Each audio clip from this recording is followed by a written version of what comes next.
Mark Houck, former college football All-American high school teacher, coach, and counselor turned activist, radio host, evangelist, and motivational pro-life speaker, has done it all. In September 2022, Mark, his wife, Ryan Marie, and seven young children made international news with an FBI invasion of their home. Mark was falsely charged with felony violations and faced 11 years in federal prison and $350,000 in fines for his sidewalk counseling and for defending his 12-year-old son from an aggressive abortion escort. Mark was acquitted on all charges on January 30th, 2023. In addition to his pro-life work, Mark is the founder and president of the King's Men, a nonprofit men's ministry which promotes authentic masculinity, fatherhood, and beloved sonship. This mission has enabled Mark to travel all around the globe as a sought-after retreat leader and conference speaker. As a result of his pro-life work, Mark was the recipient of the Cardinal John O'Connor Defender of Life Award, Legatus 2022. He and his family were also named the Catholic Hero of the Year by Catholic Vote in 2022. Mark has been featured on EWTN TV and radio, Fox News, Fox and Friends, Hannity, Newsmax, Relevant Radio, Tucker Carlson, SiriusXM Catholic Radio, Conversation with Cardinal and Gus Lloyd Show, and many other media sources. We are so honored that he was able to travel here to Cape Girardeau, Missouri, to speak to us tonight. Please give a warm welcome for Mark.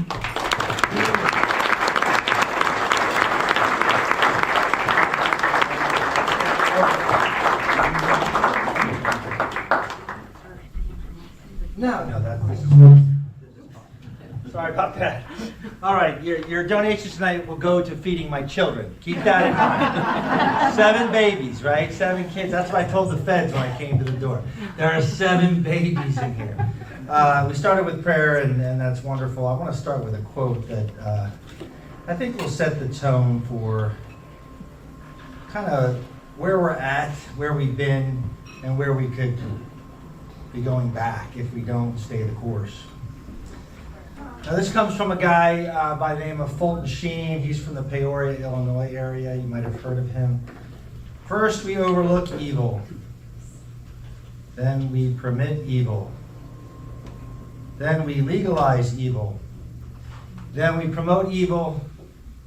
Then we celebrate evil. Then we persecute those who still call it evil. The devil will have his hour, but God will have his day. Folks, that's my message that I have for you tonight. That the darkness is indeed dark, but the light shines so much brighter.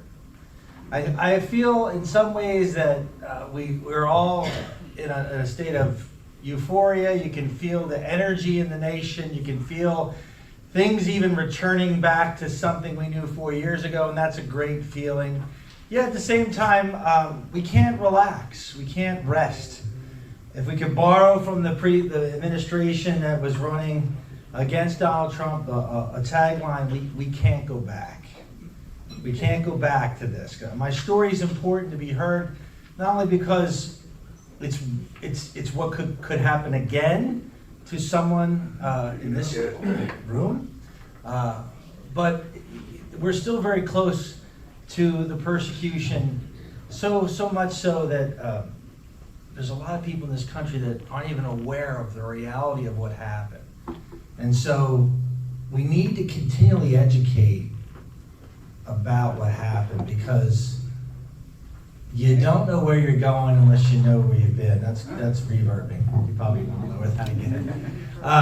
If you don't know where you've been, you're going to go back to it. That probably was too much. Yeah. You want to club it closer? Well, he's going to turn it back down. Okay, all right. Turn it back down. I can project, man. I'm a speaker. I got the ability to project. Good there? Okay. Does that sound good back there? Okay. Again, there's a lot of people, and I've been in St. Louis, Manchester. I was here at Coalition Life's Banquet last year. And I'll ask the audience, how many of you know what happened to me? And about a third of the hands go up. Now, how many in this room really know what happened to me? Maybe you've heard in advertising here, but don't really know the story. There's a lot of people that don't know. So it's got a great ending, a terrible beginning, and even worse middle. And I'm going to take you through it all. So I'm blessed to be here. Jan, to invite me. I'm happy to be here. Great to be back in Missouri. Let's start with just where it all began. 20 years ago, I started my pro-life work. I was a single guy, and I was just learning from people like Joe Scheidler and great people in my area who I stood on their shoulders, basically, for years.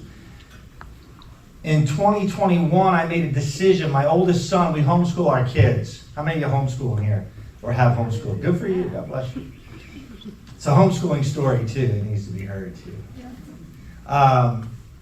In 2021, my wife and I made a decision that we would take our 12-year-old boy to Planned Parenthood in Philadelphia every week to pray with his dad, because I've been going there for 20 years. So we made a decision that it was important to take him out of the homeschool and bring him into the cultural war. We saw that as a greater good. So I took him down there, and for 4 hours we prayed, and we would pray 2 hours down, we'd have a drive, 4-hour vigil, and 2 hours back. Sometimes he had his choir practice in the city, so we were together for 10 hours. It was a great day for my son and I. On October 13th, and some of you may know that as the day the sun danced in Portugal, Portugal, Fatima, Portugal. The day the sun danced, that was the day 1917. This was the day where I had an incident occur with my boy at Planned Parenthood. Now we're praying there, and my boy, who's been there with me many times, knows the rhythm of the whole experience. We're Catholic, so we bring our rosary, and we can pray our rosary all 4 hours, and my son likes to pray it in Latin, because, the devil hates Latin, so we pray it in Latin. So, my son saying the prayers and leading the prayers. He proceeds to get harassed by a escort at Planned Parenthood. Now, harassment is normal, we experience it all the time. But in this case, they were really coming after him. And they usually didn't do that. There's one particular gentleman who I've known for 20 years. His name's Bruce, prayed for Bruce. He kept coming after my son. Now, in Philadelphia, we're kind of tough people. We got the Broad Street Bullies, if you remember the 70s Flyers. We're the only team that beat the Soviet Union in hockey that year, okay, because we beat them up so bad. They didn't want to even play. So in Philadelphia, we don't tolerate a lot of nonsense. But in this case, I told the man just to back off, right? Just leave my boy alone. You can talk to me all you want. You can say whatever you want about me. You can call me all sorts of names, which he has. But just leave him alone. Stop violating his personal space. Well, he wouldn't stop. He kept pushing. He kept going and going and going. I said, man, you got to stop. Eventually, it got to the point where I had to take matters into my own hand as a dad. And I became a dad, right? I became dad, and I just pushed him away from my son. That's all on video. You can Google it. You can see it. In the city of Philadelphia, a push, a shove on the sidewalk is not a big deal. And I don't mean to belittle it at all, but it happens every weekend at the Eagles game. It's not a big deal, a shove on the sidewalk of Philadelphia. It wasn't a big deal to the DA, Larry Krasner, who is a rabid pro-abortionist. It wasn't a big deal to the Philadelphia PD. In fact, it was not a big deal at all. There were no charges. It was just two men having a disagreement and handling it, I guess, like men. So let's speed it up. He put me in a private criminal complaint. You can do that with anybody. You can pay to put someone in a private criminal complaint. You just pay the money and you'll put them in a proceeding, a judicial proceeding.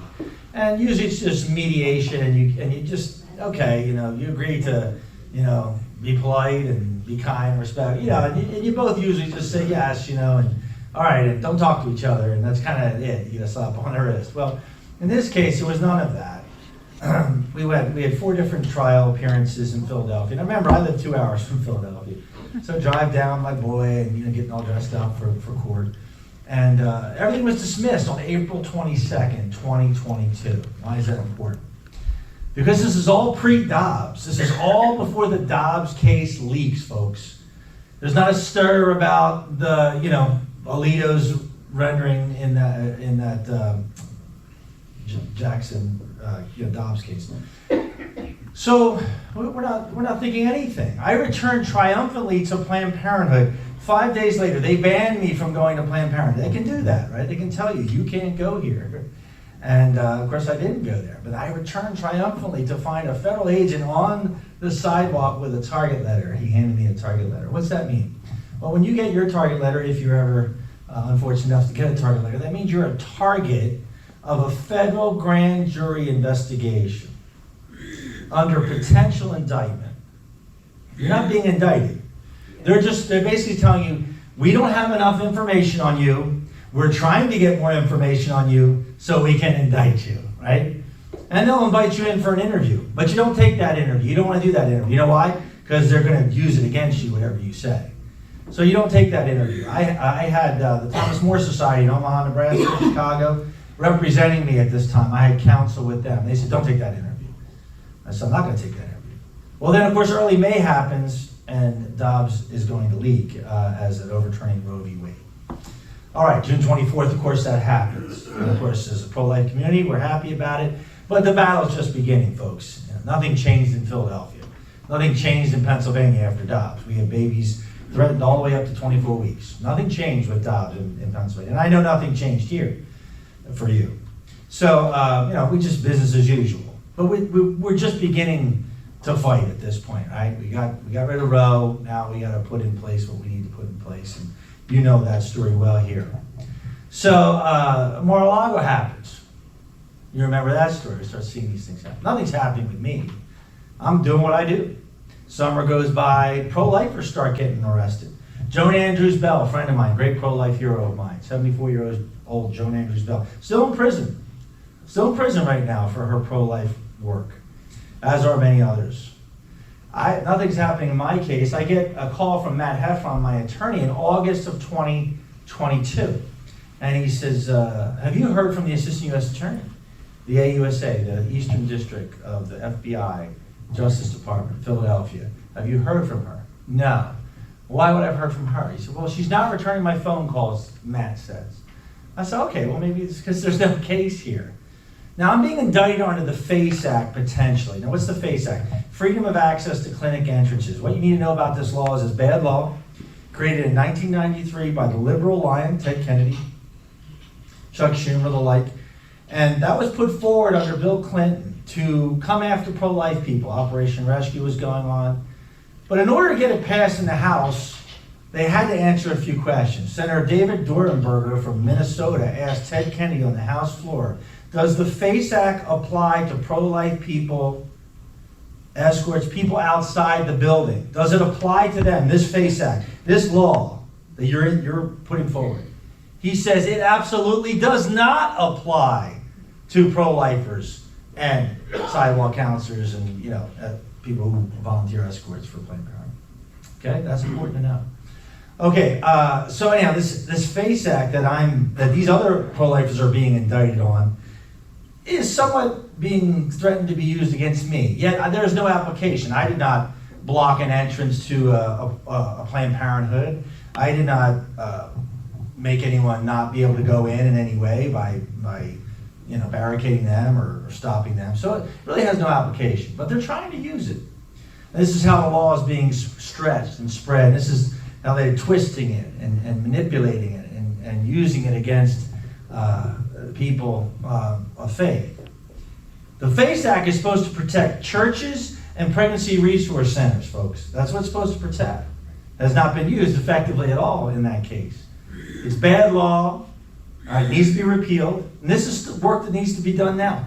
Like this stuff needs to be done now. That while we have control of the House, the Senate, this stuff needs to get done. If it doesn't get done, we're going back. That's why this story it needs to be heard and shared.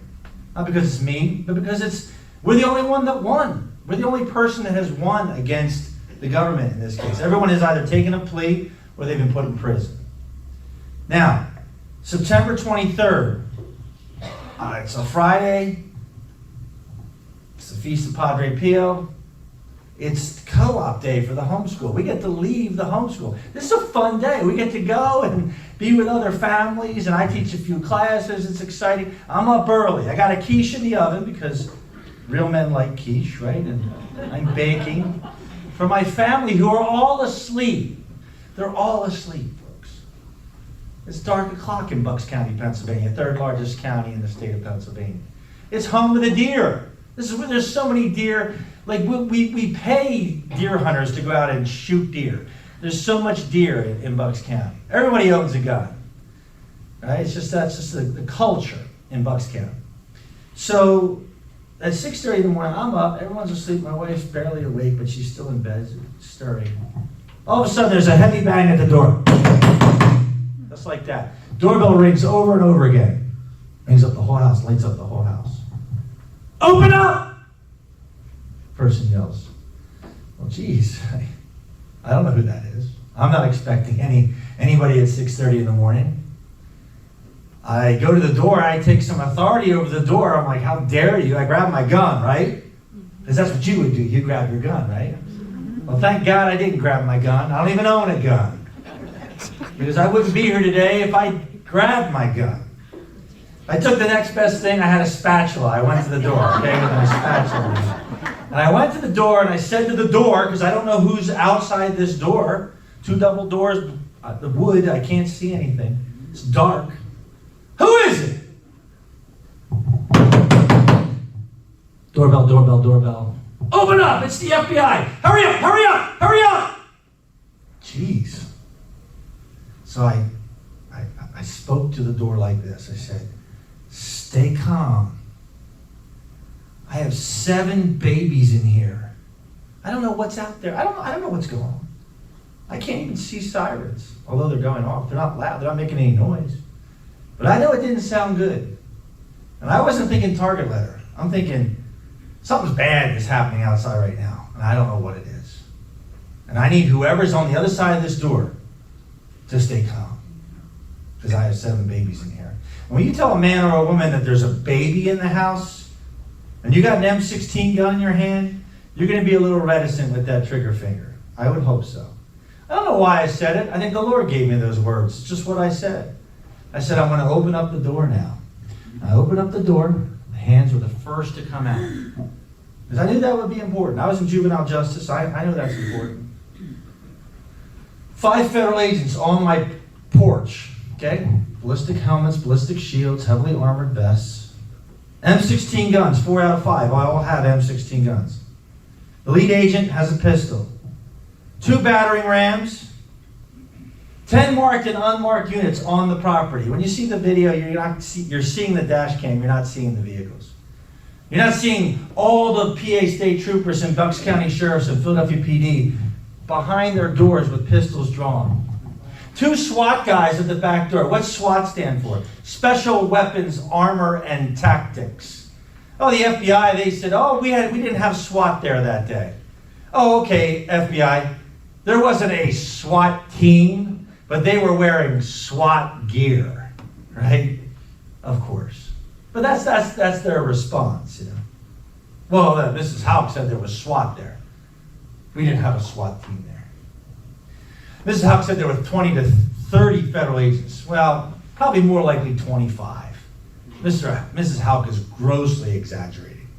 2 SWAT at the back door with M16 guns pointed at my little daughter, who's my anxious one, Therese. Still anxious till this day, overly anxious. All my children need sleep medication to go to sleep at night. Oh yeah, you're an attorney, you're an AUSA, and you say this is a good idea. Let's indict the Houck family. Let's indict and make an example of him. Let's send federal agents out to his house in a pre-dawn raid. You're not thinking the long-term effects on little children. My children are not the same. I'm not the same. As I was reading my 72-page, now 96-page complaint against the federal government with my wonderful attorneys from Kansas City, Missouri, Todd Graves and Eddie Grime, as I read that, I hyperventilated 4 times. Oh yeah, that's PTSD. I can't get pulled over or see sirens anymore without my heart palpitating. lights that shine into the room at night wakes me up so much so I have to get up and go out and look out the window. Because I don't know where that light's coming from and if that light is even on my property. You're not sleeping the same anymore. But that AUSA wrote that and that judge signed that warrant. Yeah, this is a good idea. Somebody thought it was. Well, of course, I come out and I say, what are you doing here? My hands are up. Well, you know why we're here. Now, this is the training of your FBI. You know why we're here. No. Oh! You're here because I rescue babies. That's just what I said. Now I'm looking at them, and they're looking at me, and they don't really say, now they frisk me and stuff. And you know, I'm turning around, and I turn around, I'm like, well, you know, you wouldn't be here if the Trump administration was in the White House. That's just what I said to them. That's not, I'm not here to, you know, promote President Trump. I voted for him, but that's just the logic of it. Like, why? He wouldn't have wasted the money, right? He wouldn't have spent hundreds of thousands of dollars to send agents out when we already told the FBI we would turn ourselves in should they want to indict us. That's right. No need to bring an agent out to his house, said my attorney. He's a peaceful man. We'll bring him to you. Just give us a call. He's not a threat to the community. He's not a flight risk. He's been here his whole life. He doesn't own a gun. Just let us know. We'll bring him to you. Okay? Make it super, super easy. You're here because I rescue babies. Okay. Now my wife's awake. She's coming down the steps with her leopard bathrobe on. Now this is a big deal when I say leopard bathrobe. Because she kind of takes on that identity, you know. I call her the lioness. She's the one that does the hunting in the house, you know. But she's got the leopard bathrobe on. It kind of sort of fits. But she comes down and she says, who are you here for? She takes complete authority over the whole situation. I'm like, him, what's his name? Mark Houck. Do you have a warrant for his arrest? Well, man, we're taking him with or without a warrant. Now, that's exactly what they said to my wife. Now, that's against the Fourth Amendment, right? You can't do that. Not to mention my First Amendment rights were already violated, but unlawful search and seizure. You need a warrant. Usually you leave with that warrant. You just say FBI warrant. Maybe it's at the end of the gun. Warrant. We have a warrant for your arrest, right? Nothing under that. Remember, open up. You know why we're here. She says you can't do that. That's kidnapping at gunpoint. That's what my wife said. I'm like, geez, how do you know this? Right? Yeah, but I'm like, yeah, what she said, you know, I'm just kind of like watching all this. Now the guns are on the M16 guns pointed at her. The children are all on the steps. Now when you open the double doors, it's the steps right there. So the kids are all downrange. M16 guns are in the house pointed at the children. And of course pointing at Therese at the back door. Now we got 4 entrances. A garage door, front, and a back door. You know they're all covered. So we got a lot of agents and a lot of law enforcement personnel. Well, I know this is bad. I know this isn't going to go well. What do you want me to do? Well, you got to come down to the federal building. Okay, fine. Can I put some clothes on? I had shorts, flip-flops, and a t-shirt. No. I put some pants on. It's cold out. No. Can I sweatshirt? No. Socks? No. Shoes? No. Can I brush my teeth? No. Some deodorant on? No. Can I take my rosary? Yes. I don't know. I guess they're Catholic. I took my rosary, same rosary I have in my pocket here. I know not everybody here is Catholic, but I'm Catholic. It's part of the journey. So I took my rosary and we went to the federal building. Now the whole way down, in season, out of season, you're talking about God, right? That's what we do. That's what we do. We don't fret over this. In fact, we kind of rejoice over this, right? When we're Christians, we kind of say, yeah, consider it pure joy when you're suffering persecutions like this. Those things are in my mind. We're talking about homeschooling. We're talking about the Philadelphia Eagles who went to the Super Bowl that year. It's obviously in advance of that. And we just have a pretty nice conversation. Before we get into that conversation, I said, why so many of you? That's what I said to the lead agent. He said, well, sir, we know nothing about you. I'm like, really? The Justice Department doesn't know anything about me? You like arrest people you know nothing about? That doesn't make any sense. Okay, so we get down to the federal building. And I'm going to take you through this and I'm going to take you into the trial. So I get to the federal building. Now, I've never been to the federal building, but you need to know it's 100 yards from where the Declaration of Independence, our Bill of Rights, our common law, was established. Now, these are all rights established under God, right? So these rights are subservient to that. So we have our God-given rights, and then we have these Bill of Rights. So it's just interesting that that's the irony of where I am. Okay, I go up to the 6th floor, wherever it is, they fingerprint me and they take my mug shot, okay? Now, I don't know when I'm going back, right? The January 6th people are still in prison, some to this day. So I don't know if I'm even going back. I don't know what I'm charged with as far. They haven't read me anything. I wasn't Mirandized. You have a right to remain silent. They didn't do any of that. Eventually, they told me I'm being indicted under the FACE Act. I did eventually figure that out. But anyhow, so the driver who's from St. Louis, Andrew, the FBI agent, drove me. Real nice guy. Talked about homeschooling the whole way down. To his credit, in the federal building, he says, "Hey man, I gotta go, but it was a real pleasure meeting you." That's the guy from St. Louis said that. I said, "Great, let's do it at the same time next Saturday." I mean, really? But he said that. Good to his credit. I'm grateful that he said that. He had enough courage. He said, "Look, this guy's an innocent man. He's a good man. This doesn't make any sense." He recognized that. He's now in our lawsuit, and hopefully he'll turn state's evidence. We'll see. All right, so he leaves, and now they cuff me. Well, no, they don't cuff me. They belly shackle me. I'm like, geez, what's this for? Then they ankle shackle me. And they make sure on my bare ankles that it's nice and tight, too. So you shimmy over to a little white room where there's a round table and a ring on it, and then they cuff you to the table. And you're thinking, like, what's this? What's this for? And for 6 hours, that's where I sat. I tell you, I've never been closer to Christ in my entire life. I've never been closer to Jesus. Now, I got to tell you, when the FBI bangs on your door, I have been preparing for that moment for 20 years. I have been married for most of that time, and that's not how I prepared, although it did help. A martyrdom at your door, you got to start dying to self for many years. Because I don't know if I wasn't doing that, if I would have responded the way I did. But I responded in a way that was kind of reminiscent to me of Gethsemane a little bit. Not that I'm Jesus or anything, but I mean, we're called to be like Jesus, right? So we're supposed to understand our life through the lens of the life of Christ. But what happened when they came, it was weird. I came out and I said, "What are you doing here?" And they said, "You know why we're here?" And it's like they were on their heels, you know? They weren't expecting me to come out. They're expecting to take the door down, which they didn't, because I was there. Remember, I was awake. And then drag you out of your bedroom in your underwear and humiliate you. But I was already awake. And you see, my home has been enthroned to the Sacred Heart of Jesus, and it's been like that for many years. I believe the Prince of Peace came out upon these men and women, and I don't think they knew what to do. I really don't.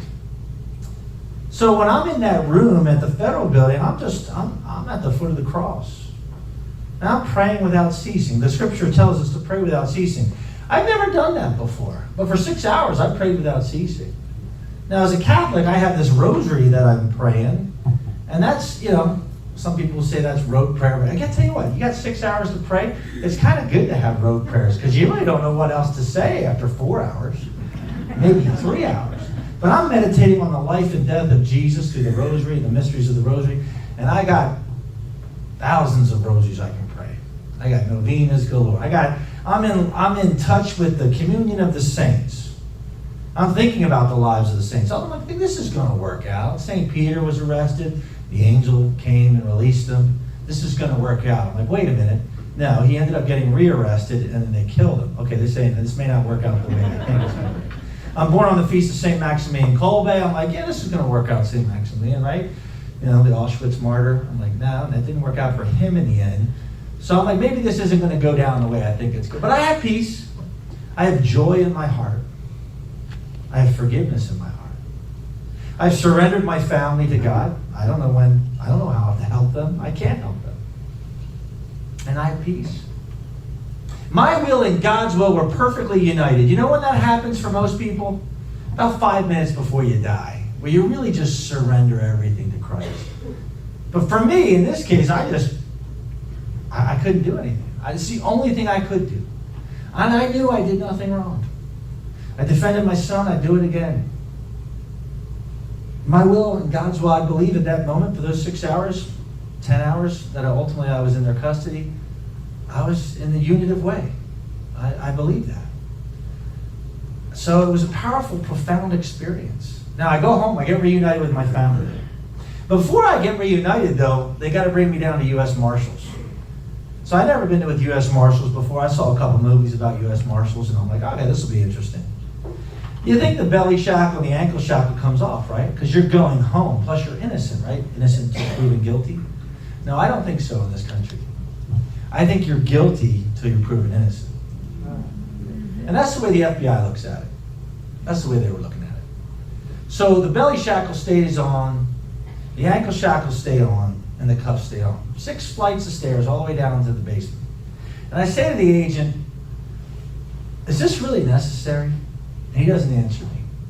And then I say, do you have a heavy cross for me to carry? And I wasn't being flippant or sarcastic. I got it. I got the moment. And he said, no, I don't have a heavy cross for you to carry. I said, well, it's coming. Now, I go home that weekend, I'm reunited with my family, of course. We embrace, tears, all of it, rejoice.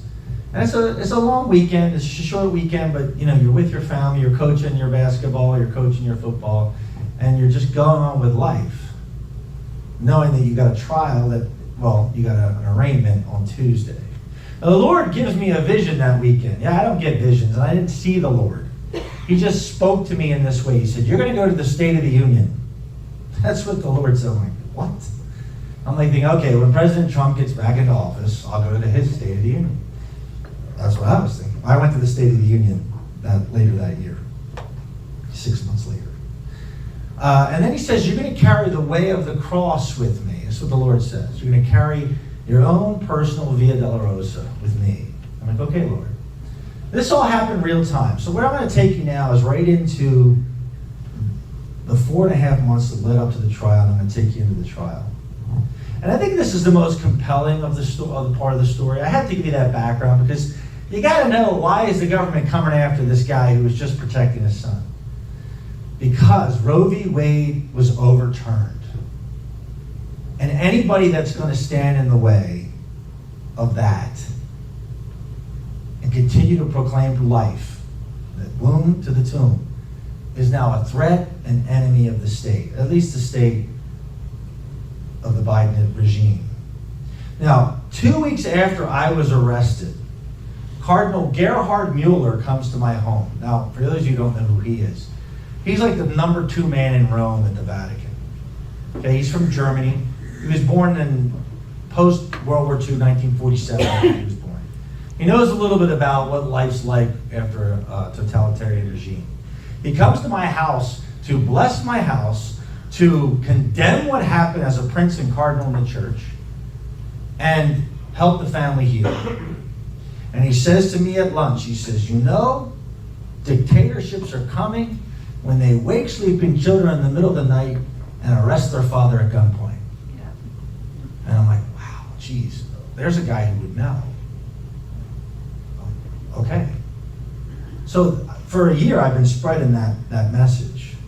And I think it got around. I think it helped this past election. I think it did. But we still need to hear it. So I go to my arraignment, and that's where my judge, Judge Gerald Papert. He's a federal judge. I go before him, and that's an easy one. That's station 1, right? You go before Pilate. Who's your judge? Well, Pilate was Jesus' judge, and I have my judge. So that was an easy one. I could enter into that real easily, and I did. Of course, I spoke and said I was not guilty. Now, we got the best attorney we could find in Philadelphia. When God's people are being punished and persecuted, God fights for his people. I want you to remember that. I have Thomas More Society, great. They're a great outfit. But they couldn't try this case because they're not based in Philly. We needed a Philly attorney to try the case. They'd be co-counsel. My attorney's name is Brian McMonagle. But before we got him, we reached out to Jesse Barrett. And some of you don't know who Jesse is, but some of you do. Jesse is Amy Coney Barrett's husband, the Supreme Court Justice. He's a criminal justice attorney, a defense attorney. We asked him to take the case. He said, I'd love to take your case, but you don't want me. You want Brian McMonagle. Now, Brian McMonagle was $100,000 just to retain him. Just to retain him. So, yeah, I don't have that money. Thomas More Society found the money, and they paid it.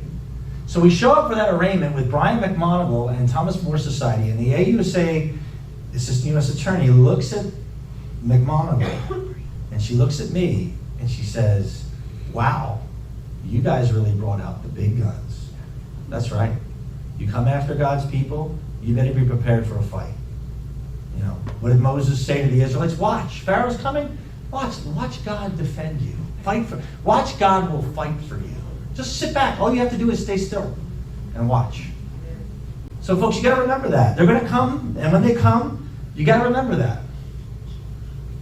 So, all right, what do you do? Second station, well, you just take up that cross. Jesus says, take up your cross and follow me. Well, what do you do? How do you take it up? Well, you just start carrying it. You don't know how to carry it, you just lift it any way you can. And you start walking. And you start walking with Jesus. That's what you do. You don't think about it, you just do it.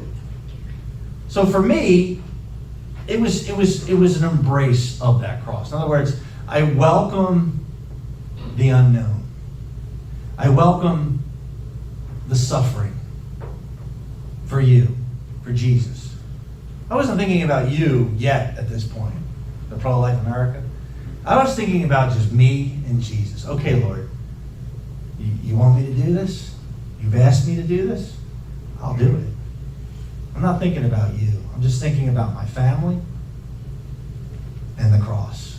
Now, the whole world starts pouring love out upon the Houck family. This is how I start thinking about you.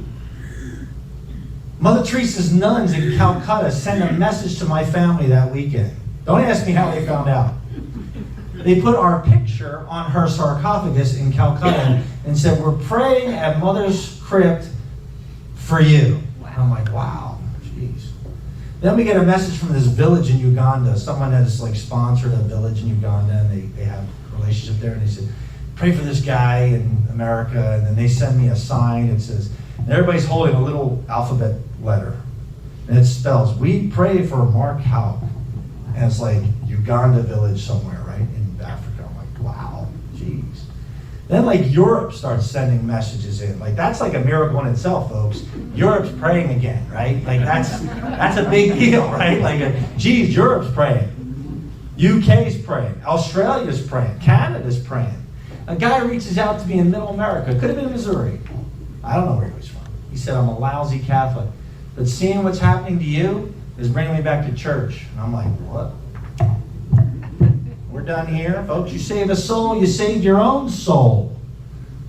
We don't have to think big numbers here. We just got to think micro numbers. Save a soul, you save your own. I do it just for that guy. If that's all that good came from it was just that guy, then so be it. Let it be, right? That's a grace beyond any grace I've ever experienced. When you bring a soul back to God. Folks, I'm feeling pretty blessed at this point. This has become station 3 for me.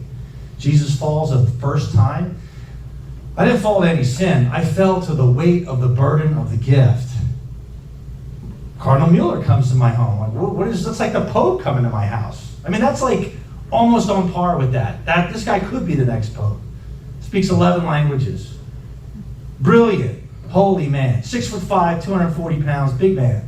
Comes into my house, he's saying, let's go Brandon, when he comes into my house. He's saying, I don't even know what he's saying, but he's seeing the signs outside. He's a funny guy. He had a lot of humor. And then he's like, you're like Martin Luther King. I'm like, what? I said that to a Baptist church, and they were like, what? He said, yeah, you're like Martin Luther King. Civil rights issue, babies. You're going to be persecuted just like him. I'm like, okay. So I was invited to replace Lou Holtz at a talk in Florida. Wow. Yeah, they're like, Lou Holtz came down with an injury. I'm like, oh, cool. Yeah, will you come? I'm like, yeah. I'm like, will you pay me the same thing you're paying Lou Holtz? Right. I said, no. That's where I got the Cardinal John O'Connor award. I went. I was at that venue, and some guy standing next to me, and he's like, I feel like I'm standing next to Jesus Christ. Now that's a burden no one can bear. Right. Someone says, you're like Joan of Arc. Someone said, you're like St. Joan of Arc.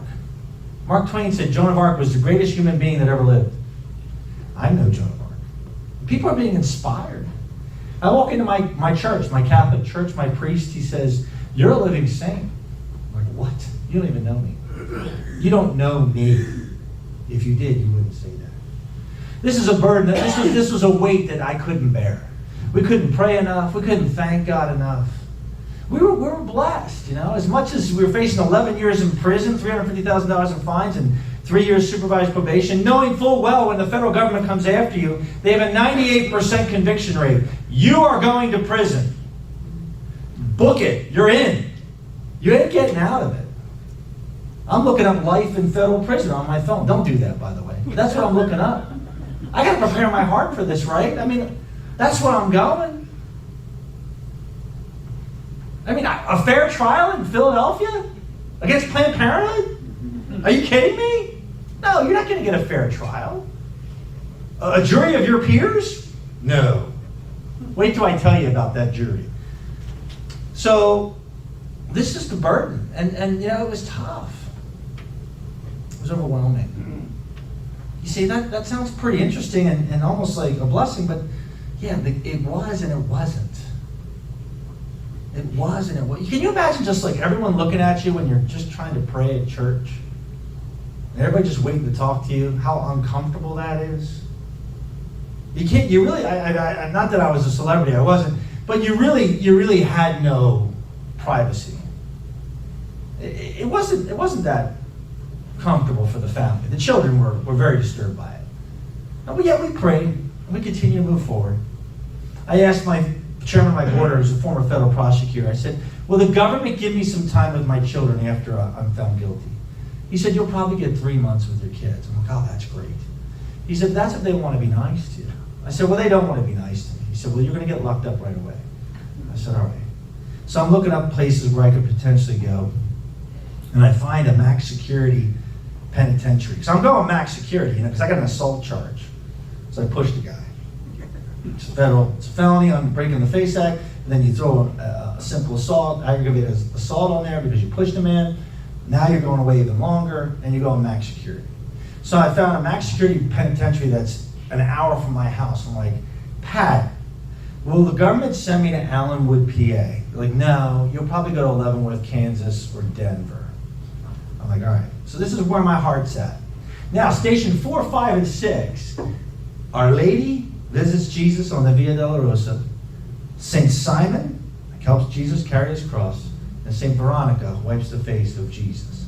Those are the next 3 stations. Those are all stations of consolation. And for about 2 months, I lived in that world.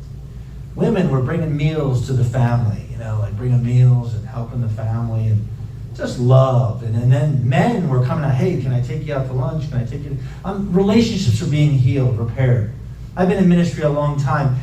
Sometimes when you're in ministry, you offend people because wounded people are easily offended. And when you're ministering to them, sometimes they project onto you somebody else's story.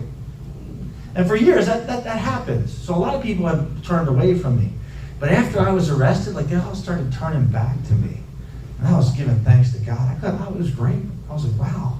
Get arrested by the FBI, and this guy who hasn't talked to me in 10 years is now talking to me again? Wow. I'll take it.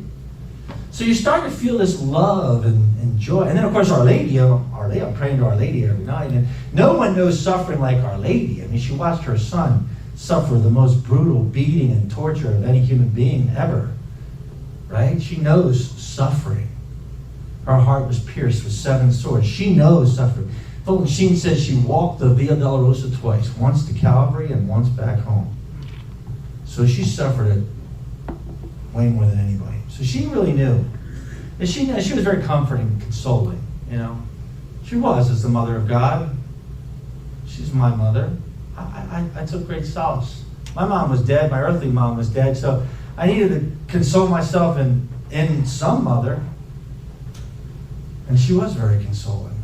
So we're going up to about end of November. Thanksgiving is happening. But you know what's looming after Station 6? Station 7. And that's Jesus falls the second time. Now, why is this so difficult? This is where it gets extremely dark, folks. It's very dark. Despair, borderline, discouragement, disorientation. See, the evil one was watching me the whole time with that flaming arrow, right? He's just watching me.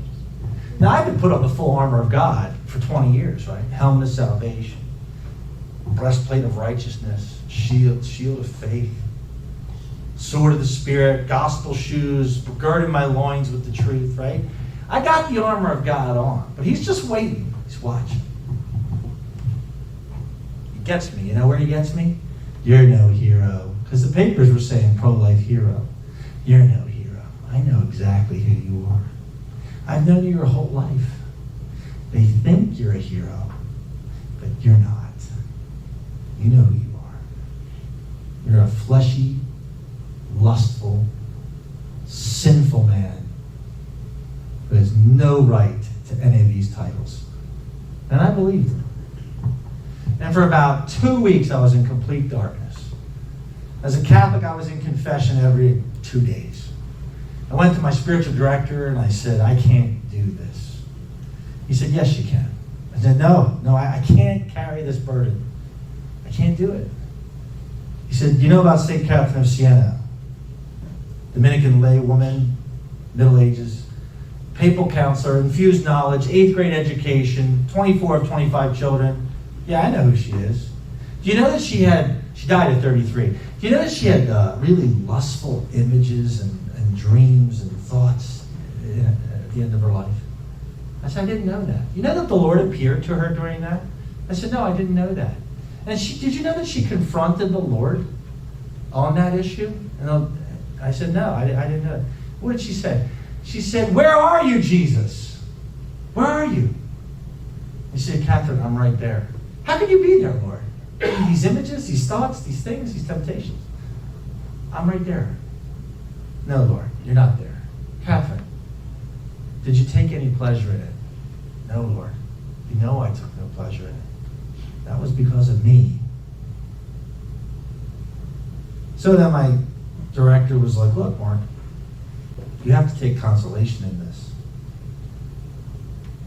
I don't know, Father. He said, well, how about Mother Teresa? You know Mother Teresa? I said, yeah, I met Mother Teresa when I was at Catholic University. You did? Yeah.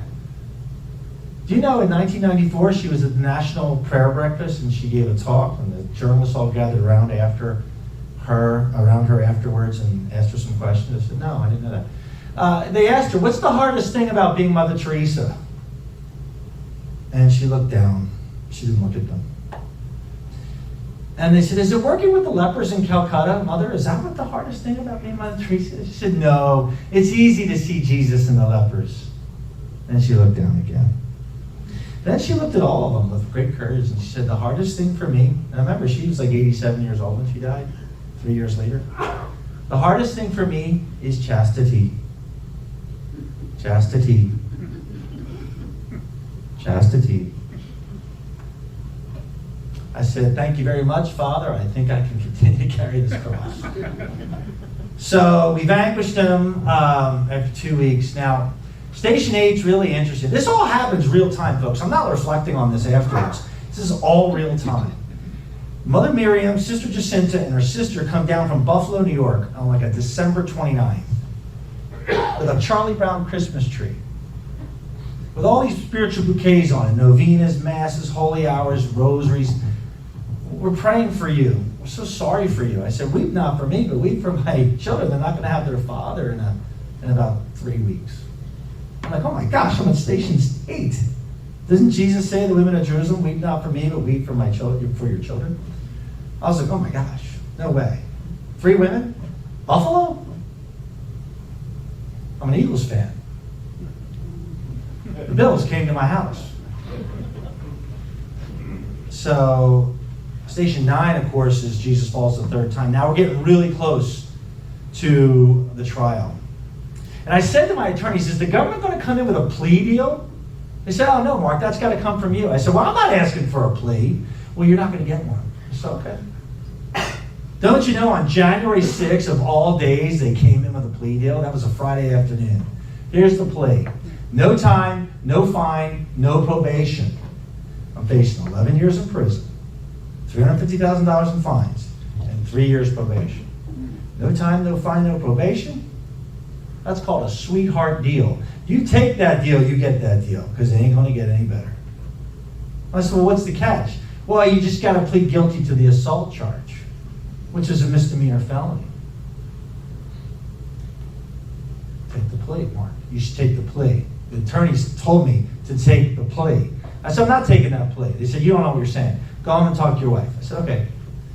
So I go home to the lioness, remember? The one with the leopard bathrobe? And I say, the government's come in with a plea, hon. What do you think I should do? Well, what's that? Just as indignant as she was the day she came down the steps. I said, well, no time, no fine, no probation. She said, well, and I said, well, just plead guilty to the assault charge. She said, you're not going to take that. I said, I'm not. She said, no. Because you're not a coward. And that's a cowardly deal. Plus, you're innocent. I'm like, yeah. Now, then she goes on and she says, I can't make this decision for you. She just told me what to do. But anyhow, she said, I can't make this decision for you. You're going to have to make this decision. But I want you to know, should you take that deal, don't bother coming home. That's what she told me to say. I mean, that's what she told me. And that's what I told all of you this past year, usually with my wife in the audience. I wanted her to be here tonight. But she said that. As a Spartan woman, she sends her man off to war, to battle, says, come back with your shield or come back on it. But we got this, husband. You stay in mission. You do it. Because that's what you're called to do. But Mark, we got to do it for another reason. This is even better than that reason. We got to do it for the good of the movement, Mark. We got to do it for the good of the pro-life movement. This is case law. We can't roll over like a hot dog at 7-Eleven right now. We can't take that deal because then we're laying everyone else out to dry. Because they're going to use that against pro-life people. We got to risk everything, Mark. We got to be all in. Guardians of Liberty, all in. We got to risk everything, even if it means you going to prison, knowing that God will bring good out of it. This is what she said. I couldn't believe it. It was just like the Holy Spirit speaking right through her. So I went back to the attorneys. I said, no deal. They said, what? I said, yeah, no deal. Tell the AUSA. They couldn't believe it. The government couldn't believe it. Everybody takes that deal. Because everyone's afraid that they're going to go away to prison. As I was. But I trusted that even if I went to prison, God would bring good out of it. It's like Abraham and Isaac. I trusted if I kill my son Isaac, that somehow you'll bring good out of it. So I take the knife, right? So I'm going to die on this sword. Well, Station 9's looming, and I knew he was going to come back the same way. That's what the evil one does. He doesn't come up with anything new. So I went to confession in advance. And I didn't confess future sins. I just armed myself with some spiritual nutrition. Because I knew he was going to come back the same way, and he did. And I vanquished him very quickly. Yeah, there was a couple days. A couple days of darkness. But we got rid of him right away. Now, I knew Station 10, 11, 12, 13, and 14 were all going to come to the trial. And that was set for January 23rd, my crucifixion date. I said to my wife, we got to go into deep, deep prayer.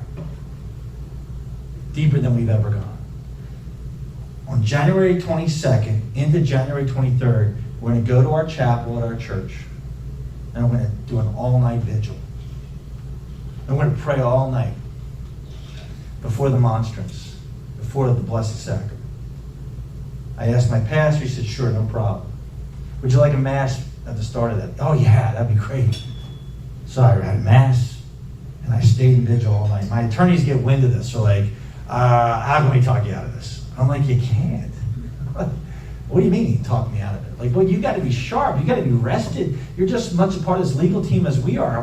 Can't you do this another day? I said, no. I'm going into battle. I'm arming myself before I go into battle. What don't you understand? Like, well, can't you do it like, no, I can't. Well, can't you do it in Philly? No, because it's not my community. I'm praying with my family, my community, my worship family, my church family. We can't talk them out of it. I said, don't worry, brothers. I'll pray for you too. So I did it. And I emerged out of that chapel at 5:30 in the morning, energized. And that was jury selection day. And that was a tough day. Almost every person selected for the jury duty either donated to Planned Parenthood, used their services, or volunteered. And that's 12 jury members that are considered my peers. So it was a tough day. And I didn't yawn once that day. I didn't. I was energized, but it was hard. So these are the people that are going to render their decision over me. So I'm like, all right.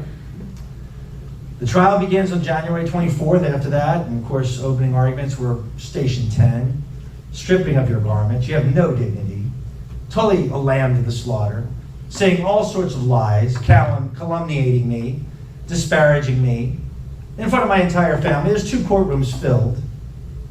And it's just hard. My children are in tears. We couldn't even bring them back. The older ones were the only ones that came, and we couldn't even bring them back because they were so distraught. And it was awful. And we had our moments of great, words, and of course my attorneys were great, but it was the prosecutions, they're the ones that are presenting that day. So they're saying everything. And you're being nailed like to something, like a wood. You're being nailed. That's Station 11. I didn't get hung on the cross till Friday when I took the stand. You know what day that was? That was January 27, 2023.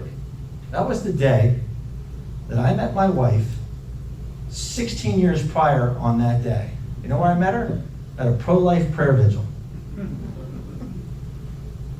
The day I met my wife, first time, at a pro-life prayer vigil, the woman that would carry me and propel me into this arena, I met at a pro-life prayer vigil. My helpmate, who would embolden me to take it on for you. That wasn't lost on me. That is no coincidence with that. And that was the day I took the stand. And that stand was elevated. In the courtroom, it was like a big wooden box with the judges, and you're elevated, and it was like you're above the people on wood. And I'm like, oh my gosh, this is Station 12. I'm like elevated, my arms are out. I'm naked without shame. Ecce homo, that's me. You call them murderers, don't you, Mr. Houck? No, I don't call them murderers. You call them baby killers, don't you, Mr. Houck? No, I don't call them that. Well, what do you call them, Mr. Houck? I call them collaborators in the evil of abortion. So they are baby killers. No, they're sinners, just like me. You can read the transcripts. That's what I said. Did you pick him up after you pushed him, Mr. Houck? No, I didn't. Did you tell him you were sorry? No. But I went and I did a holy hour for him right down the road, right afterwards. That's what I did with my son. Have you spoken to him since then? No. Haven't seen him since then. Yeah, all sorts of other things. Of course, the video's on display, and they make their case. Now, my son takes the stand before me. Now, can you imagine a 14-year-old boy taking the stand in his father's federal trial? If he says something wrong, his father goes to prison. This is why my trial is up first. This is why I'm tried first. You know why? Because we got a minor involved in this, and you can't drag that out with a minor. They expedite it for the minor. Thanks be to God. So he takes the stand, and they're real slippery and slimy with it, You love your father, don't you, Mark? Yes, I love my father. He's like your hero, isn't he, Mark? Yes. You'd do anything for your father, wouldn't you, Mark? Yes. And then they back away. They prepared a testimony today, didn't they, Mark? Yes, they did help me. They tell you what to say, Mark? Yes, they encouraged me to say things, yes. And back off. And then my attorney gets up. Mark, we told you what to say today. What did we tell you to say? You told me to tell the truth, Mr. McMonigle. And did you tell the truth today, Mark? Yes, I did. Now he comes off the stand, and I look at my attorney and I said, that's pretty good. How did I do? He goes, you were good, but your son was better. So look, that was it. That was our defense. I'm resting in the arms of Jesus and Mary, the Pieta. I'm off the cross at this point.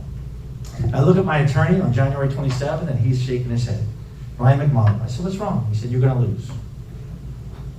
You're going to lose. We can't. It's assault. You pushed him. I said, I'd do it again. But you said yourself, what's the motive?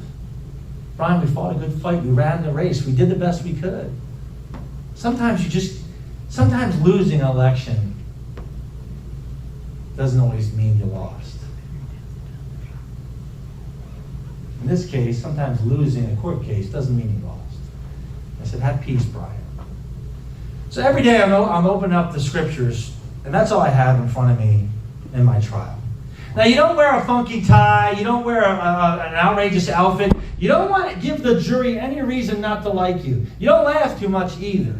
Because then they're watching you. You look over at them, they're all watching you. How many of you ever served on jury duty before? You're watching the defendant, aren't you? You're looking. You're trying to size up the situation. I'm blessed to have the jury I had because they were great.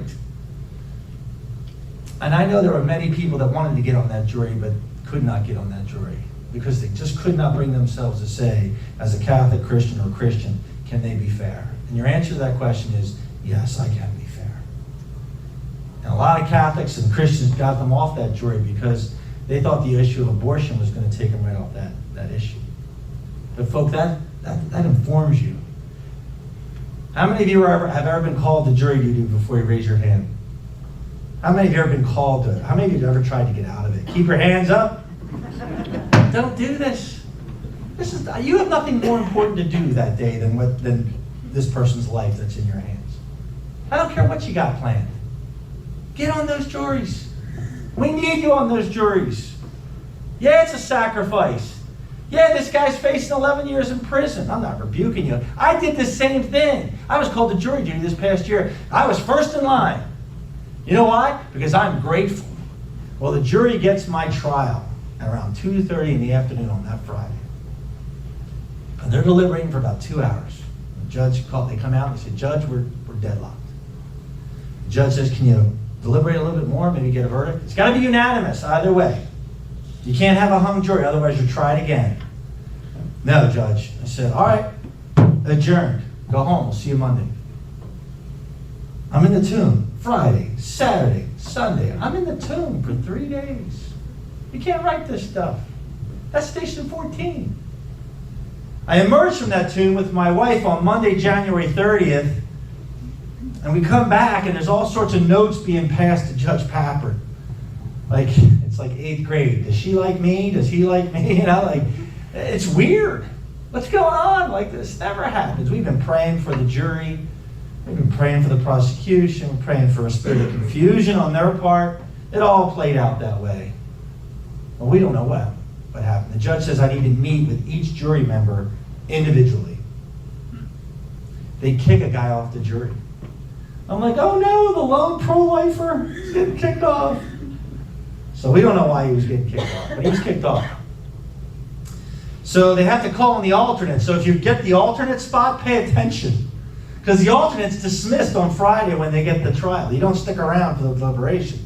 You go home. You're instructed not to talk about the case and don't say anything till it's over. So that guy's like in Lancaster, PA. That's part of the 7 counties. We got to call that guy in. He's got to come in, drop everything, and report for duty. Civic duty, right? Fulfill that obligation. So he gets there. It's about 1:30, I'd say. 2 o'clock by the time we leave. I'm eating lunch and they call us back. It's 3 o'clock. They say, come back, we have a verdict. I'm like, oh my gosh, less than an hour? We go back to the jury room. Now, some of you may know this, some of you may not know. 3 o'clock was the hour of divine mercy. It's the hour Jesus died on the cross. This stuff wasn't lost on me. I open up the scriptures. I'm starting to sweat. My hands are getting really clammy. I know I'm going to prison. And they're clammy now. Actually, I'm thinking about it. I'm getting clammy. And I know I'm going to prison. So I open up the Word. and I need something to console me. And I'm in the Magnificat, and I'm reading the morning prayer, and I'm reading Psalm 57. It says, more or less, under the shadow of God's wings, you'll be protected. And the early church believed the shadow of God's wings was the arms of the cross. I thought, okay, Lord. And peace was restored instantly. I look back at my sister. Prepare your heart. I'm going to be found guilty on count 2. That's what I tell my sister. I have 2 counts. First count gives me a year in prison. Second count gives me 10 years in prison. I don't have time to get into how that all plays out, but I'll sum that up in a minute. So I know I'm going to be found guilty on the assault charge. And I'm trying to prepare everybody in the courtroom. Of course, the jury comes out, and they're looking right at my wife, and she's positioned right behind me every day. And every day she begins with this, and so the jury can see her do that. And she does that to me. And then she's positioned so they can see her. And I look back at her, and she does it again. And of course, the jury comes out, and they say, we, the jury, find the defendant, Mark Houck, not guilty on count 1. I knew that would happen. I was pretty sure of that. Because I didn't break the FACE Act. I didn't break that law, that bad law. But then the second one, even though I didn't break the conditions in the second one, I did push the guy. So the jury has to determine what were the motives there. So of course, when the jury says, we, the jury, find the defendant not guilty on count 2, the whole courtroom erupted. There was a second assault in the whole case. I pushed Peter Breen, my attorney. I got so excited. I pushed. That's what football players do when they get excited. I pushed him. He didn't sue me. But we were all rejoicing. Couldn't believe it. Oh my gosh, like really? The tempest? We just came through the tempest, and now we're in the fire, and now we're free? I didn't even know I was free. I was looking at the judge. He's looking at me. He's kind of like watching me. And I say, thank you, Judge. He says, no, thank you, Mr. Houck. I was like, wow. That's a meaning to it. And then he said something profound. He said, Mr. Houck, you are free to go.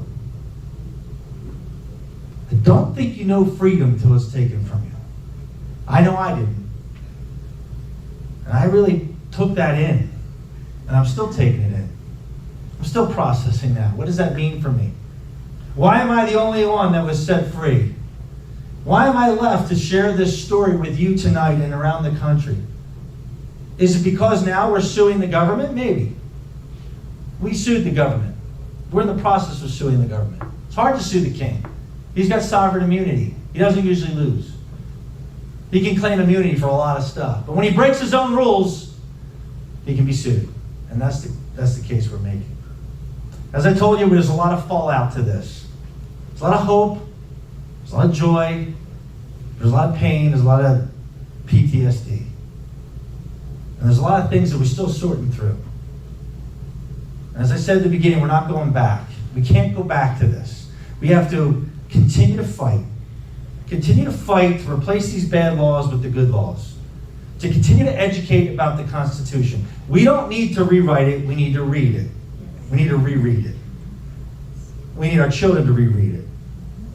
It's not a perfect document, but it's the closest thing we got in the world to anything that resembles justice under God. So here I am today sharing this story with you. I'm blessed to share it with you. I wish my wife was here to talk to you. But I want you to know we are suing the government. I ran for Congress. I just want to share that with you because I didn't want to run for Congress. I ran for Congress because I thought maybe perhaps I could make a difference there. Maybe I still can. I don't know. I don't want to be a politician. That's the last thing I want to be. We don't need politicians that want to be politicians. We need people to do it because of sacred duty. Now, the only guy in Congress that is a former FBI agent was my sitting congressman. He's the only Republican former FBI agent. And he did nothing. He said nothing. He did not support me. I'm his constituent. I voted 4 terms for him.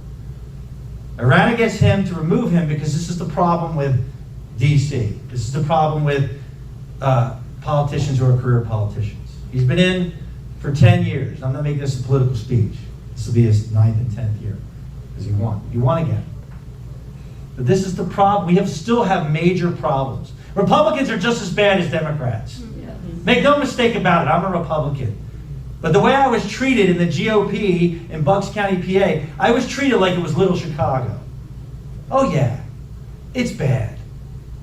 There's not a lot of good in that world. There are some good people. With a lot of courage, some of them. But most of them are cowards. Most of them. Not all of them.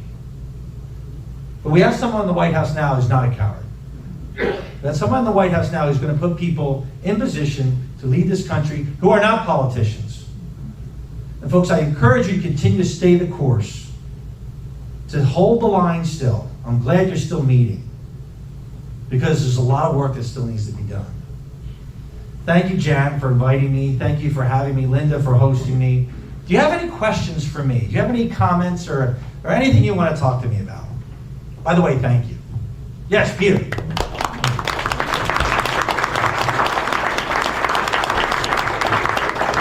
I want to thank you for fighting the fight for all of us, for all Americans. You're welcome. I want this crowd to know that the lawyers you now have representing you in Kansas City, both good friends of mine, you could not have done better in the United States. And we should be proud that you came to Missouri for that legal counsel of Todd Graves, who I've known for, I guess, about 30 years, and Eddie Grime, who's his partner. They are really superb, and they will do you a great job. Amen. I look forward to you prevailing in that lawsuit. Praise God. Thank you. Your lawsuit is Section 1983 of the Federal Code, deprivation of civil rights. Correct. Correct? Yes. At least that's part of it. That's part of it. Yeah, that just to build off of what Lieutenant Governor Peter shared with us. Yeah, it's a federal torts claim. It's a discriminatory viewpoint. We're basically saying that the government discriminated against me, obviously violated First Amendment rights, Fourth Amendment rights, Sixth Amendment rights. There's a lot in there, and there's a 1983 case that kind of established this precedent whereby you could sue essentially these actors for gross negligence. And if it's found that they were egregious in what they did, in other words, if they could have done it another way, if they could have brought less guns, if they could have brought less people there, if they had that opportunity and they didn't, and everyone there can, with a reasonable nature, can say, yeah, that's reasonable to not bring that many, or to bring that many. Like if we can get a jury, and a jury trial we will have in 2025, to say, yes, that is unreasonable, and that's gross negligence on the part of the government, and the government should be punished for that. Now here's the good news. It's never going to get to trial. You know why? Because if Matt Gaetz gets in as Attorney General, he runs the DOJ. As the Attorney General, he's going to get everything that Merrick Garland has on his docket, which is going to be this case. This is going to be in the DOJ system. He's going to say, there's no way we're going to prosecute the Houck family. They have suffered enough. And so our goal isn't to win a lot of money. But that's the only way you punish the government. Our goal is to hold them accountable. And that's why we're suing. And even if we don't get to trial, folks, you gotta hold their feet to the fire. You have to do it. And so I'm grateful, Peter, for you saying that. And yeah, Todd and Eddie are simply the best. And they've done it before. So thanks to Missouri attorneys, hopefully we'll prevail on behalf of entire America. Yes? Okay, with the new administration, do you Yes. think there will be an effort, to pardon the incarcerated pro-lifers? Yeah, there's a lot of speculation on that. President Trump, I've been in his company a couple times in my run for Congress. He's mentioned that he would like to pardon the J6 people. He has mentioned that. Obviously, his heart goes out to them. He hasn't mentioned anything about the pro-lifers. I wouldn't be surprised. Here's the thing. Pardons don't come until there are convictions. So you don't pardon someone who's pending a trial. It's just like, he can't pardon like Hunter Biden, right, who's still pending his certain convictions. He can't pardon like Joe Biden, right, still pending convictions if they even come. But so he can only pardon those people that have been convicted. There are some people that are still pending trial, and there's others that are serving out their sentence. I hope he does. I wouldn't be surprised if he does. I also wouldn't be surprised if he doesn't. Not because he's not a good guy and doesn't see, the need there. frankly, I just don't know how radically pro-life he is. He's the most pro-life president that we've ever had. Yet, I don't know. I don't know where, I cannot say with 100% assurance that he will do that. I really hope he does. There's a woman by the name of Ava Edel, who's a survivor camp, concentration camp survivor in World War II, who's now serving 2-year sentence, I believe. Like, it would be great to pardon her, because she's probably gonna die in prison, right? She's gonna die the same way that she began. And how horrific that would be as a nation to take one of those heroes who survived like the worst behavior and kill her through depriving her of her rights here in America, where she fled to be free from that tyranny. Right. So I hope he does, but I don't really have any inside knowledge on that. I'm sorry. So these other pro-lifers that are in prison, what were they charged with? Okay, so FACE Act, or did they push people, or, I mean? yeah, no, Linda, they didn't push people. I was the only one that did that. No, a lot of the people that are being charged were blocking the entrance. Some of them were having like a Martin Luther King type sit-in, where they would block entrance to an abortuary. That's the Tennessee group led by Paul Vaughn. The 9 of those people, they were all doing that, singing hymns, similar to the Operation Rescue Movement. Others, barricaded themselves or locked. I know Father Fidelis, he put a lock on the fencing, so they couldn't get in. Some people locked themselves in bathrooms. And they had to shut down the building. So they did other things. It was all civil disobedience. Again, Thomas Aquinas says an unjust law is not a law at all. So when we look at that law, we have to say, okay, it's unjust. What measures do we take to kind of oppose it? So these people have taken the civil disobedience route, which again, Martin Luther King went to Birmingham jail and other times of imprisonment for doing that. And so it's noble what they're doing. And I certainly have done those things myself in the past. It just so happens that in my case, I had nothing to do with what they did, and yet they still were coming after me. So in that case, they were, I guess, properly prosecuted, if you will. But remember what I said about David Dorenberger and Ted Kennedy. It has no application to the pro-lifers outside. So it's all being misapplied and misused.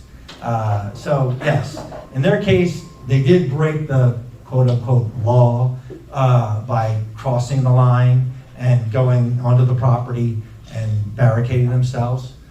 So I guess in the sense that they were properly prosecuted, if I can even say that loosely. So that's what I mean, like, will Donald Trump pardon when the law is still on the books? That's what I mean. Why would he pardon when that law is still on the books? Repeal the law, get it off the books, get him out of prison. That's how I would do it. But yeah, go ahead. Sorry. Mr. Houck, you were reading my mind. That's exactly what I was thinking. If you ever get an opportunity to talk to individuals like that, call it what it is. It's not a face act. It's a faceless two-face act. And that's exactly how the Dems have been treating rules, laws, and regulations forever. We are sick of it. So please, get rid of this face act. It's faceless and it's full of... Yeah. You could have picked a lot of other F words there, but I'm glad you held back. No, I agree with you, brother. No, you're right. I mean, it's bad law. Look, Dred Scott. We are sick of it. Dred Scott, right? It's bad law. Roe v. Wade was bad law, but it took 50 years to get rid of Roe v. Wade. How long did it take to get rid of Dred Scott? I don't know how many years, but we got to get rid of these bad laws. I'm sorry. Go ahead. I imagine you're probably familiar with the passage of Amendment 3 in our state. And as an observer from out of state, what thoughts do you have about strategy for the pro-life movement in our state at this point? Yeah, I was in Ohio pre-issue 1 and post-issue 1. I saw, and that was a very confusing written amendment to that Constitution. And the people, we tried to educate them. If you don't know what it means, vote no, right? If you don't understand it, Vote no. Look, do what Omaha did, do what Matt Heffron did. Draft a law, a counter amendment. That's what Omaha did, Nebraskans did, to counter their amendment, like type 3 that you had. It didn't go all the way, but it went partially. In other words, like, they didn't get the whole enchilada, but they were able to get rid of the bad one. So I think as pro-life people, we have to, advance the cause, move the ball by being a little bit smarter, more strategic in our wording. We want to abolish the whole darn thing, but it may not be what the country can handle right now. So let's abolish, up to 15 weeks or something. You know what I mean? Or up to 20 weeks. I know they were putting forward. Susan B. Anthony was putting forward a partial ban. 15 weeks or something. I think it's a bad compromise, but I think it's the strategy we got to have right now. I think we got to take what we can get, because I think America's not educated enough to see the whole thing, the whole picture. So we need to do a better job of educating, and I think we need to be strategic like the Nebraskans were, and Matt Heffron, who was my attorney, who drafted that piece of legislation so that the people could choose between the two amendments, and one was more appealing because it made sense to them. So I think we got to do more of that. I don't know what can be done here. That's a done deal. The issue 1, it passed, right? Or issue 3, or amendment 3. Yeah. So I don't know. I mean, you got to put forward amendments to change that. Obviously, you got to elect people in your state house that are going to put that forward. But you got a lot of work to do. Obviously, Missouri, you had your trigger law, right? So we have abortion banned here, right? What does this amendment 3 do? What does that do for the state? Puts the right to abortion in the Constitution, So it's coming back. along with a lot of. So they basically did what our strategy was, right? Our strategy was to get rid of it, and then we did, and now they put it back. They're trying to put it back in, right? They're trying to codify it again, right? Right. So now we got to counter that. I don't know how you do that at the state level. I think you have to put forward a counter amendment, and you got to have a referendum on that. I think you got to do that. I don't know the strategy for you. You have to work as a state house to think about that. But I think you need to look to Nebraska to see what they did, and I think that'll be the right path forward for me anyway. My question, you may not have an answer to, but who targeted you? Obviously, the FBI did, but those agents don't act on their own. Yeah, I think if you look at the powers that be, and we have looked at it, Kristen Clark was a civil rights leader at the DOJ. Merrick Garland, of course, heads the DOJ, and Director Ray is the FBI director. But really, Kristen Clark was the ultimate one to make the decision to arrest me and indict me. And so, based upon the data that the Eastern District gave her, which was the Eastern District of Pennsylvania, making up the 7 counties that surround Philadelphia, reported, and they were given the go code to arrest me through Kristen Clark. So best we can tell, that's as high as it went. Did Merrick Garland know about it? Of course he knew about it. Did the directive come down ultimately from President Biden that the DOJ was now going to be weaponized? Yeah. But did Biden say, yeah, go arrest Mark Houck? No, probably not. He knew about it, I'm sure, found out about it, and then of course Garland knew about it, and Director Ray knew about it. But Kristen Clark was the ultimate decision maker, I think, in that process. Yeah.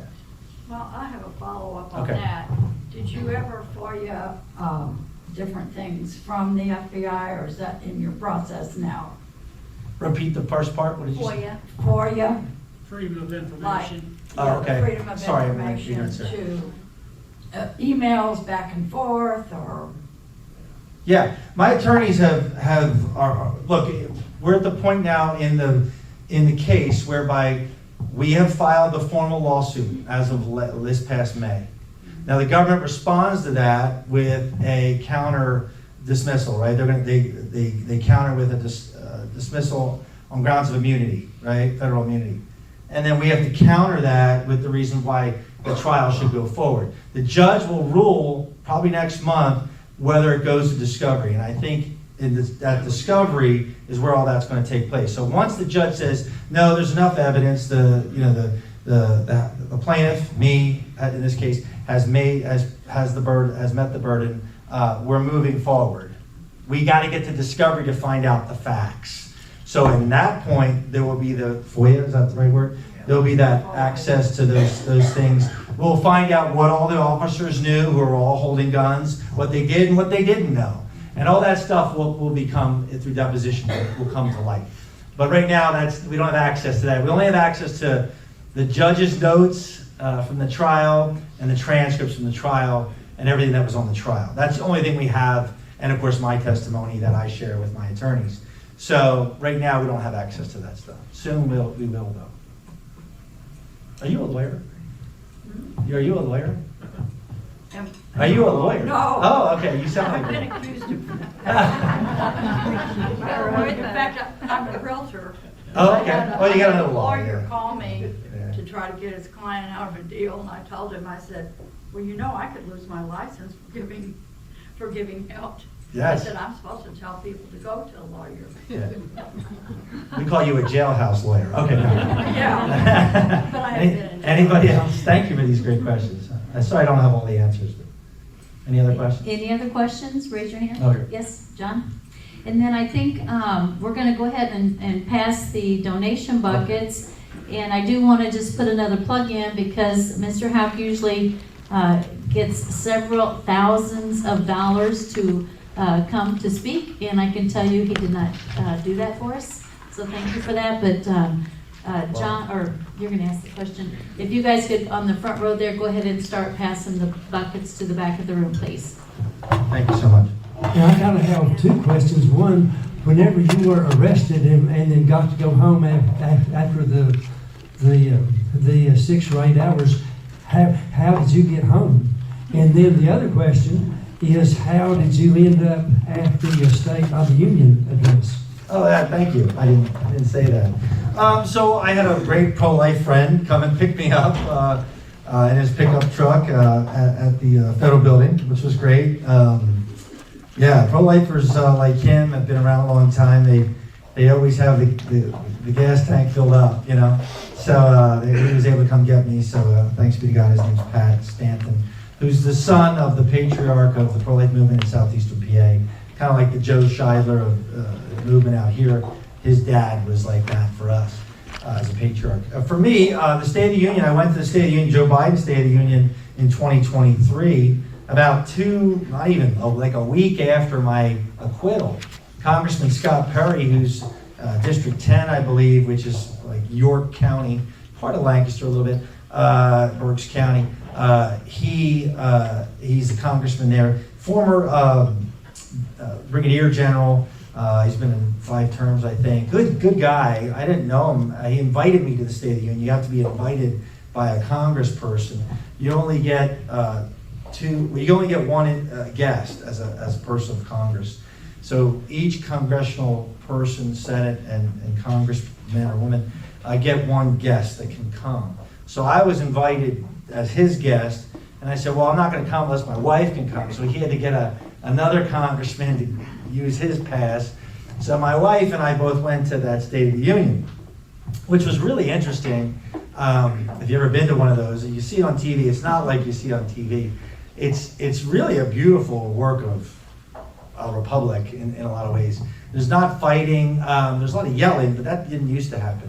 But it's actually interesting to see how our government works through and has both branches, or both the parties, the dominant parties there. And of course, all the branches are there, legislative, executive, and judicial.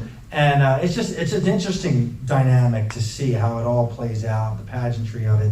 My wife was sitting in the Rosa Parks chair, which is right next to Jill Biden, and Bono from U2. My wife was sitting next to them.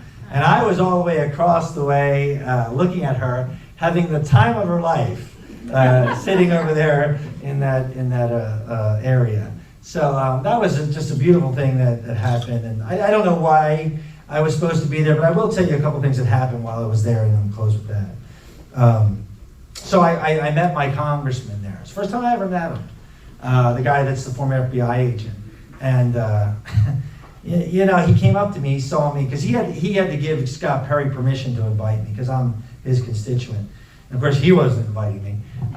So he comes up to me, and there's like this little Speaker of the House, Kevin McCarthy, had this little reception before the State of the Union, and so all the people, I met Ben Carson. Ben Carson had a really interesting thing to say to me. Ben Carson says, "How are you enjoying your freedom?" I was like, wow, geez, I didn't think about it that way, you know, but like a good surgeon, he was like, "How are you enjoying your freedom again?" And I really didn't know how to answer that. But I met, you know, Burgess Owens, I met a lot of the people that are really good on the House floor there. And but anyhow, so Brian Fitzpatrick, my congressman, comes up to me, and I look at him, and he says, "Are you mad at me?" That's what he said. He didn't even say, like, "I'm so sorry for what happened to you. How's your family doing? How are your children? Is there anything I can do for you?" No. Those would be what normal people would say when they have someone faced with what I was with. His only concern was, "Are you mad at me? Are you no longer going to vote for me?" You know, like that's where his head was at. And I just said, no, Brian, I'm not mad at you. It's way beyond that. But I didn't say that.